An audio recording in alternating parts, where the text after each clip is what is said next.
만약 누군가가 당신에 대해 험담을 해서 상처를 받았다면 한번 곰곰이 생각해보라. 이 험담이라는 녀석은 어느 날 갑자기 나타난 것이 아니라 원시 시대부터 줄곧 우리와 함께 해왔다는 사실을. 이 녀석은 말수가 적고 과묵한 사람은 뚱하다고 헐뜯고 이야기를 많이 하는 사람은 수다쟁이라며 비난하고 예를 갖춰 말하는 사람에게조차 다른 꿍꿍이가 있는 게 아닐까라며 악평을 흘린다. 험담을 듣지 않는 사람은 없다. 이 세상의 그 어떤 사람도 어딘가에서 누군가에게 노여움을 살 수 있다. 어쩌면 누군가에게 험담을 듣는 것은 당연한 일일지도 모른다. 예전에도 지금도 앞으로도 그것은 당연한 일이기 때문에 험담 같은 건 시원하게 흘려보내는 것이 좋다. 분노의 발화. 저 사람이 내 욕을 했어. 저 사람이 내 마음에 상처를 줬어. 저 사람이 날 따돌렸어. 저 사람이 내 이익을 빼앗아갔어. 이런 식으로 마음속에서 분노를 만들고 끊임없이 이런 행동을 반복한다면 상대에 대한 원한은 영원히 잠잠해지지 않고 그 생각이 떠오를 때마다 분노의 불길이 타올라 마음 편할 날이 없다. 분노의 반복에서 벗어나라. 저 사람이 나를 욕했어. 저 사람이 내 마음을 짓밟았어. 저 사람이 나를 가차없이 이겨버렸어. 이런 식의 분노의 발화를 멈추고 반복되는 감정에서 벗어난다면 원망은 잦아들고 마침내 마음도 편해질 것이다. 공격을 당하면 살짝 피하라. 다른 사람이 당신을 공격해올 때 당신도 똑같이 반격을 가한다면 당신의 마음속에 있는 원망도 상대방의 마음속에 있는 원망도 잦아들지 않고 무한하게 커진다. 공격을 받더라도 뭐 괜찮아, 원망하지 않아 라며 피함으로써 되돌려준다면 서로 간의 원망은 잠잠해지고 가라앉을 것이다. 이것은 영원한 진리이다. 당신도 상대방도 결국은 죽어서 이 세상을 떠난다. 적대의 관계에 있는 누군가와 다툼이 생길 것 같으면 반드시 떠올려 보도록 하라. 당신도 상대도 결국은 죽어 이 세상에서 사라진다는 사실을. 다른 사람들은 나도 언젠가는 죽는다라는 진리를 망각할 수 있겠지만 당신이 이 진리를 굳게 의식한다면 분노나 다툼은 잠잠해질 것이다. 결국 당신도 언젠가는 이곳에서 사라진다. 나도 머지않아 이곳에서 사라진다. 그냥 됐어 라고 분노를 내려놓고 평정심을 되찾기를. 험담을 해서는 안 되는 이유. 사람은 입속에 날카롭게 날이 선 도끼를 갖고 태어나 그 도끼로 다른 사람에게 상처를 입히려 한다. 하지만 사실은 자신도 모르는 사이에 자기 자신의 마음에 상처를 입힌다.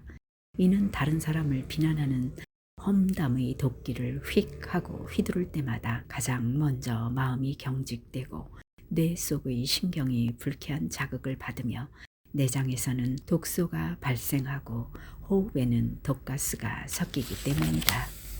사람을 괴롭혀서는 안 되는 이유.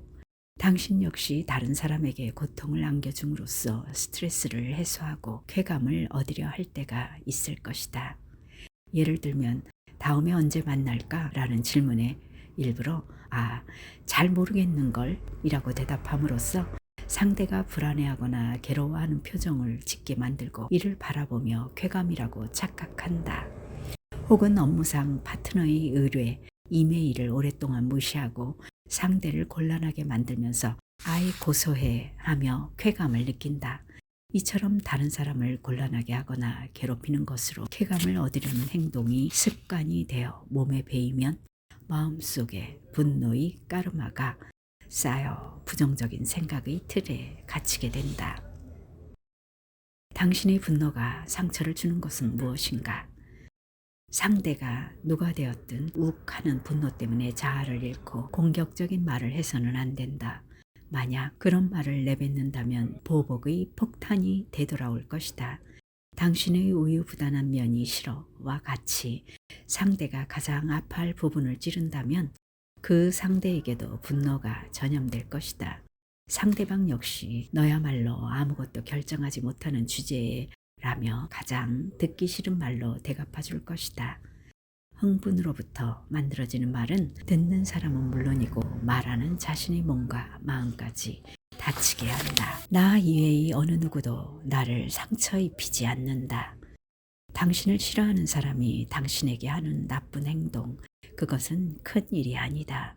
당신을 싫어하는 사람이 당신에게 하는 집요한 괴롭힘, 그것은 큰 일이 아니다. 분노로 뒤틀린 당신의 마음은 그보다도 훨씬 더 많이 당신에게 해롭기 때문에 분노의 사슬에서 벗어난다. 더 이상은 못하겠어. 이렇게 당신의 마음에 분노가 퍼진다면 뇌에서 신경 독소가 방출되어 몸 전체에 독성이 퍼진다. 독사에게 다리를 물렸을 때 독이 몸으로 퍼지는 것과 마찬가지다. 하지만 당황하지 않고 약초를 찾아 문질러주면 독이 사라져 목숨을 구하고 안도할 수 있게 된다. 마음속에서 피어오르는 분노의 독에 평정심이라는 약초를 문질러 그 독을 없애는 일이야말로 진정으로 목숨을 구하는 일이다. 분노를 떨쳐버린 당신은 이제 삶이라는 고통의 회전목마에서 우아하고 경쾌하게 벗어날 수 있을 것이다. 그렇다. 마치 뱀이 허물을 벗어버리는 것처럼. 복수하지 않는다. 마음을 보호하는 것을 잊고 있었던 까닭에 귀가 아픈 말을 듣고 무심코 상처를 받게 되더라도 가시돋친 말로 되돌려주지 말기를. 자신의 내면을 응시하는 당신에게 다른 사람을 적대시하는 일 따위는 전혀 필요 없기 때문이다. 상대의 잘못이 아니라 자신의 내면을 바라본다.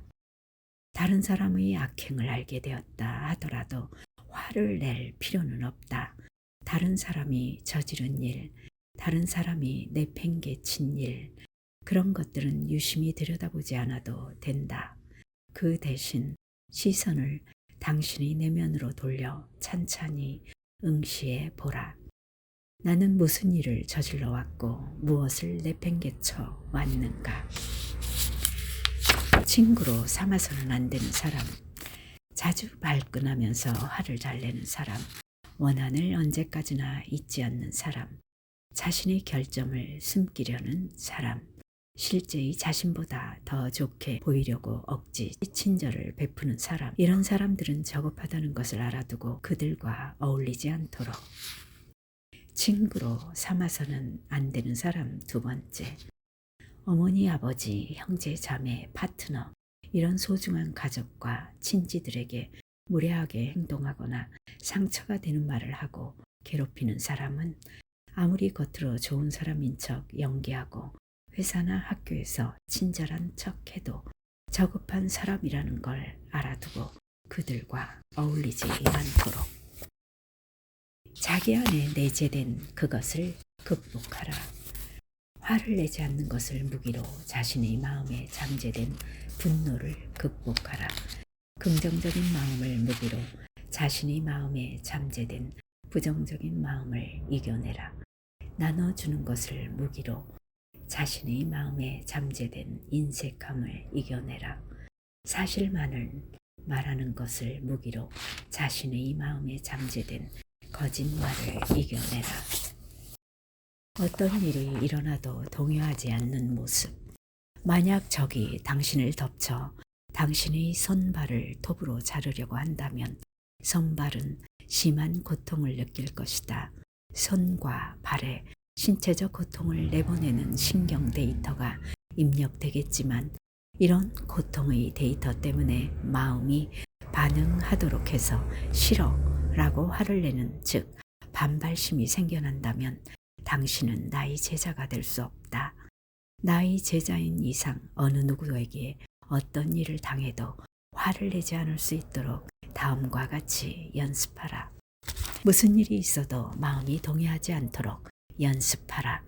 분노를 복주하게 만드는 부정적인 말을 하지 않도록 연습하라. 분노를 만들어내지 말고 싫은 사람에게도 상냥함과 동정심으로 대하려고 연습하라. 그런 상대를 자비로운 마음으로 가득 채울 수 있도록 하고 살아있는 모든 생물들을 적이 없는 무한한 자비심으로 충만시킬 수 있도록 연습하라. 마음의 안전 운전자. 마치 폭주하는 자동차에 올라타서 핸들을 쥐고 균형을 유지하는 것처럼 당신이 폭주하는 분노의 생각을 통제함으로써 평정심을 유지할 수 있다면 나는 당신을 마음의 안전 운전자라고 부를 것이다. 만약 당신이 분노의 생각을 통제하지 못하고 멍하게 핸들만 쥐고 있다면 폭주하는 자동차에게 농락당하는 미숙한 운전자가 될 것이다. 묻지도 않았는데 자신에 대해 떠들어댈 때 자신이 얼마만큼 열심히 일을 했다거나 자신이 이룩한 것을 떠들어대거나 자신이 유명인과 잘 아는 사이라거나 자신의 직업이 얼마나 대단한지를 묻지도 않았는데 떠들어대는 사람, 당신이 그런 건방진 사람이 된다면 사람들은 한심하다며 멀리할 것이다.